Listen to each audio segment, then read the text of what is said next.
Allez, on commence un nouveau type d'exercice. Ici, on nous demande tous les diviseurs d'un nombre. Donc, je vous rappelle le vocabulaire de multiples et diviseurs quand on a sous forme d'égalité comme ça. Donc, vous vous rappelez aussi que ça venait de la division euclidienne avec le reste, sauf que quand on parle de multiples diviseurs, on n'a plus de reste. Okay, donc ça, c'est cité le dividende, le diviseur, le quotient et le reste. Mais le reste, on n'en a pas parce qu'on veut que le quotient soit un entier. Donc, ici, on va appeler c'est les diviseurs. Donc en gros, on cherche ici les diviseurs, donc les produits qu'on peut construire pour que le résultat soit égal à 39. Donc ça, c'est ce qu'on appelle le multiple. Voilà, petit rappel. Donc là, on a vu juste avant les critères de divisibilité par 2, par 3, par 4, par 5, etc. etc. Donc on pourrait comme ça tâter un peu au hasard tous les nombres qu'on nous passe par la tête. Par exemple, si je vous donne le nombre 12, vous allez me dire, ah ben c'est divisé par 4 par exemple.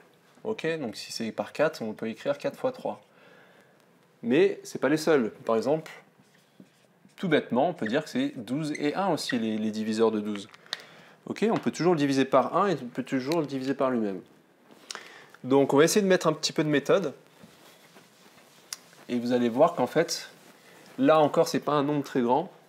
Mais on va s'arrêter, on ne va pas tester tous les nombres 1, 2, 3, 4, 5, 6, 7, 8, 9 jusqu'à 39 comme ça va être très long. On va s'arrêter, en fait, il y a une méthode qui nous dit qu'il faut s'arrêter à la racine du nombre. Ok, je l'appelle n comme ça. Et on teste tous les nombres comme ça, les entiers, 1, 2, 3, 4, 5, etc.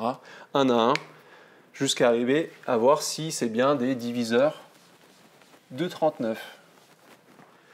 Donc moi, ma méthode à moi, je vais faire une colonne où je mets à chaque fois le produit, si vous voulez, comme on a vu dans l'égalité avant. Donc on commence par le 1, c'est toujours avec le nombre en question, les diviseurs. Après, je peux passer à 2, mais sauf que 2, on voit que ça finit par 9, c'est pas 8, c'est pas 0, c'est pas 4, c'est pas 2, pas 6, etc. Le 3, il faut faire la somme de 3 plus 9, ça fait 12. 12, c'est bien un multiple de 3. Donc là, on fait sa petite division, vous pouvez la poser tranquillement, mais 39 divisé par 3, ça fait tout simplement 13, si je dis pas de bêtises. Voilà, alors, je reprends. Au début, on va dire jusqu'où on s'arrête. On a dit la racine du nombre. Donc, racine de 39, soit vous avez la calculatrice, donc généralement, quand vous faites tous les diviseurs comme ça, le PGCD, etc., qu'on va voir après, normalement, vous avez la calculatrice et vous testez avec la calculatrice. Mais si vous n'avez pas la calculatrice, ça va être des nombres normalement abordables. Connaissez vos carrés parfaits. Donc 1 au carré, ça fait 1, 2 au carré, ça fait 4, 3 au carré, ça fait 9, 4 au carré, etc. Jusqu'à 10, 11, 12, c'est pas mal. Et là, on est 39, donc on est entre 6 et 7. Pourquoi? Parce que 6 au carré, ça fait 36, donc on est juste avant, et 7 au carré, ça fait 49, donc on est après. On est bien entre ces deux nombres. Donc je sais que c'est 6, quelque chose.